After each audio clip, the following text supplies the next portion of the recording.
मेरा अजीजों, आपको मैं जो बताना चाह रहा हूं वो ये है कि आप इस बात को समझिए कि एलिया वरदानों से भरा हुआ व्यक्ति था। एलिया सामर्थ से भरा हुआ व्यक्ति था। एलिया ने स्वर्ग से जमीन पर आग गिराई, उसकी बलि को परमेश्वर ने ग्रहण किया। आकाश से आग गिरी और परमेश्वर ने उसके जीवन में क्या कहते हैं, बड़ा अद्भुत तरीके से उसको इस्तेमाल किया। और एक छोटे से बादल के द्वारा परमेश्वर ने जो 3 साल का जो अकाल था उसको भी खत्म कर दिया। हालेलुया। मेरे अजीजों, एक आत्मिक और आत्मा से भरा हुआ व्यक्ति भी, उसके मन में शैतान ने इस बात को डाल दिया कि देख इजेबेल तुझे मार देंगे, और डर कर भाग गया। कई बार हो सकता है कि आपके सामने ऐसी बहुत सी इजेबेल हो, ऐसी बहुत सी स्त्रियां हो, ऐसे बहुत से भाई हो, या ऐसे बदमाश हो, या ऐसे बहुत से पॉलिटिशियन या पुलिस वाले हो, या कोई भी किसी प्रकार का व्यक्ति अगर आपको धमकाता है, आपको धमकी देता है या आपको परेशान करता है, शैतान क्या करता है, उस धमकी को, उस बातों को आपके दिमाग में डालता है। आप डर जाते हैं, आप परेशान हो जाते हो। शैतान इसी तरीके से कई बार क्या करता है, अपने आत्मिक लोगों को, शैतान क्या करता है कि अपने उन लोगों को, परमेश्वर के आत्मिक लोगों के जीवन में उन बातों को डालता है जिससे वो परेशान हो जाए। शैतान परमेश्वर के आत्मिक लोगों के जीवन में, उनके बुद्धि में, उनके दिमाग में उन बातों को डालने की कोशिश करता है जिससे उनका जीवन क्या हो जाए, परेशान हो जाए। मेरा चीज आप याद रखें, परमेश्वर के लोग डरते नहीं। सजा ने परमेश्वर ने कहा मत डर। एलिया डर गया।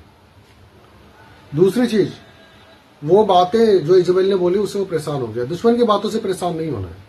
दुश्मन के पास कितनी भी ताकत हो, फिर उनके पास भी बहुत सारी ताकत थी, मूसा परेशान नहीं हुआ। आप याद रखें, आपका दुश्मन बहुत सारी ताकत के साथ आपके सामना कर सकता है, आपको परेशान कर सकता है। शैतान उसके द्वारा आपको परेशान कर सकता है, लेकिन आपके पास सबसे बड़ी ताकत है वो परमेश्वर, वो है प्रार्थना, वो है परमेश्वर। जब आप परमेश्वर की अधीनता में होते हो, आप परमेश्वर की अधीनता में रहकर अपने कामों को करते हो, तो मैं आपको एक चीज बताना चाहूंगा, शैतान या सामने वाला व्यक्ति कितनी ताकत के साथ आ जाए, आपको हरा नहीं सकता।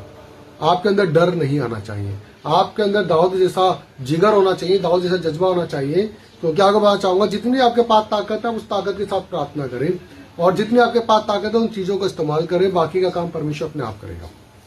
दाऊद के पास गुलेर था, पत्थर था, और उसको गोलियत को मारना था। उसने पूरी ताकत के साथ गुलेर का और पत्थर का इस्तेमाल किया।